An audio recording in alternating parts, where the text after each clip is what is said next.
So, welcome to the next session on the audit course disaster management. Our next session will be based on the cyclone and other coastal disasters, and we will also be discussing about the coastal regulation zone. So, as you all know, the cyclones are the most intense storm which are happening in the earth, and it is a cycle, or it is a system of wind that is rotating counterclockwise in the northern hemisphere and around a low pressure center. The rotating air rises and cools, and thereby creating clouds, and which finally will make the precipitation. The Coriolis force that compels the surface wind to spiral towards the low pressure system, as the Coriolis force is negligible in the equatorial belt between the latitude 5 degrees and north and 5 degrees south. The cyclonic system do not develop in these regions. And anticyclone is the opposite of the cyclone. It is a system of wind which rotate clockwise in the northern hemisphere and around a center of high pressure. Air comes in from above and sinks into the ground. The high pressure center generally have these fair weather system, and often we use often the terminologies associated with the cyclone can be confusing because people call these dangerous storm by various names on different countries. So in North Atlantic and the Caribbeans, and in the North Pacific, they are known by the name hurricane, and the Northwest Pacific, they are known by the typhoons, and in Indian Ocean it is known as simply a tropical cyclone or cyclones. So there are various types of cyclones.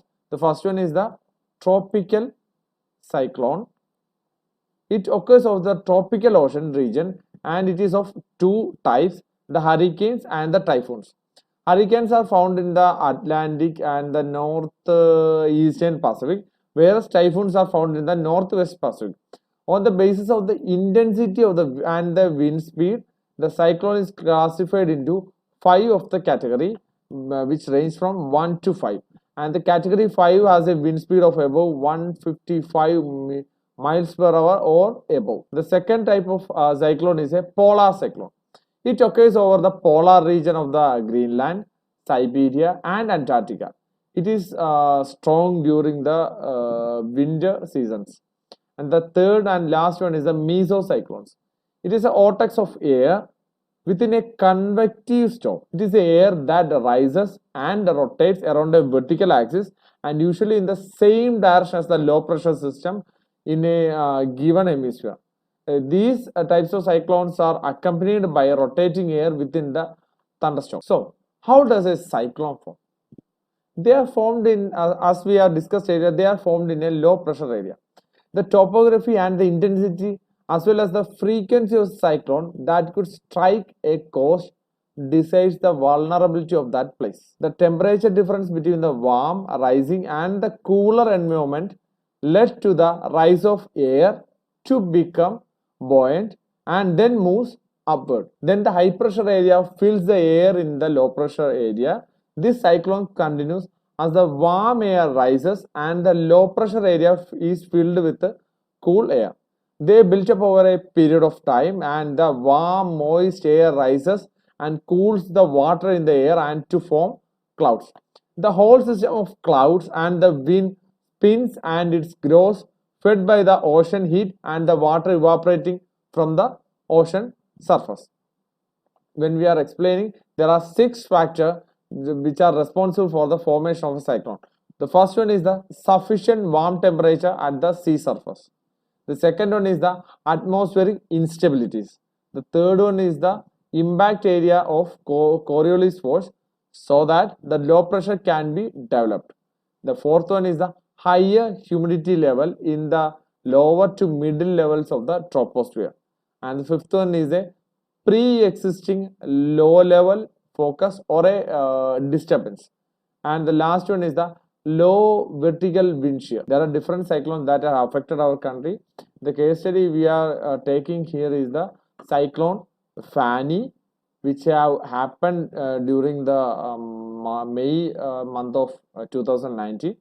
It is the strongest tropical cyclone to strike the Indian state of Odisha since the 1999 Odisha cyclone. And the Fani originated from a tropical depression that was formed in the west of Sumatra in the Indian Ocean on 26th of April 2019. Vertical wind shear at the first hindered the storm's development, but the condition became more and more favorable for Fani around the last week of April or towards the 30th of April. And the Fani and the cyclone Fani rapidly intensified into a extremely severe cyclonic storm and reaches its peak by the May 2nd, and it has a 1 minute sustained wind equivalent to a high-end category 4 major hurricane. And the Fani weakens before making its landfall, and the convective structure rapidly degraded thereafter, degenerating into a remnant low on March 4 and dissipating on the next day.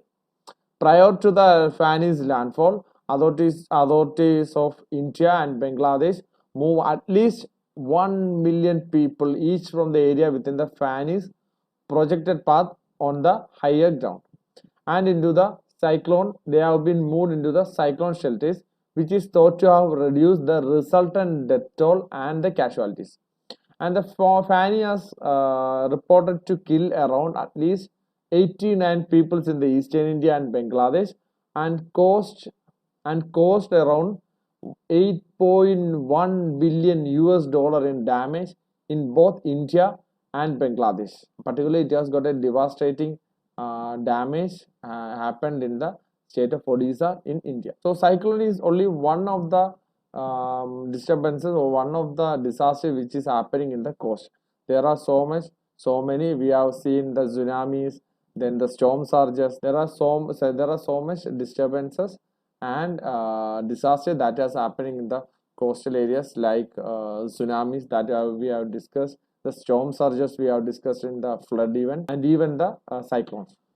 So we are going to the coastal regulation zone. So the coastal regulation zone is declared by the Ministry of Environment, Forest and Climate Change under the Environment Protection Act 1986, and it was declared on the year 1991, and it was got updated on 2011 and 18. So the coastal areas of seas, bays, creeks, rivers and backwater which get influenced by the tides up to 500 meters from the high tide line, and the line that is between low tide line and the high tide line has been declared as the coastal regulation zone or CRZ in 1991. While the coastal regulation zones are made by the Union Environment Ministry, implementation is to be ensured by the respective state government through their coastal zone management authorities. So there are a lot of importance and significance for the coastal zone regulations. So it is declared as a protection of the ecologically sensitive areas like mangroves, coral reefs, which act as a shield against the tsunami and the cyclones. And the next importance is by improving the lives of the coastal communities like the fishing community. And the next one is the resilient measure. It is also declared as a resilient measure for mitigating impacts of the climate change and the high intensity cyclones. And it has been declared to balance development with the conservation of the coastal environment. So when it first declared in 1991, it has got a lot of shortcomings, and it has been updated or amended. Amendments were made on the 2011. So the coastal regulation zones which have been passed in 2011 has got certain objectives. The first and foremost objective is to conserve and protect coastal stretches, and the second objective is to ensure livelihood security to the fishing and local community living in the coastal areas, and the last one is to promote development in a sustainable manner based on scientific principles, taking into account of natural hazards and sea level rises. And another amendment has been made on 2018, and the Union Cabinet approved the coastal regulations on notification in 2018. So the land which is associated with the coastal stretches has been classified into zones as per the 2011 classification. There is the CRZ for one zone. It is ecologically sensitive areas like mangroves, coral reefs, biosphere reserves, and etc.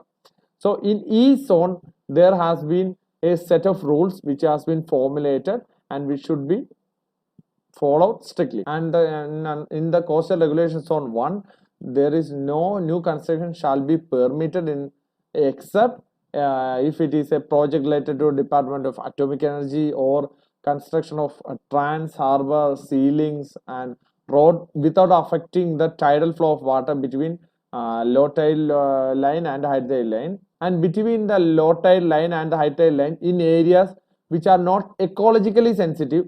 The following can be permitted: exploration and extraction of natural gas, construction of basic amenities like school, road, etc. for traditional inhabitants living within the biosphere reserve, salt harvesting by solar evaporation of seawater, desalination plants, storage of non-hazardous cargo such as edible oil, fertilizers within notified ports. So the next zone is the ZRZ zone 2. It contains the areas which are developed up to the shoreline and falling within the municipal limits.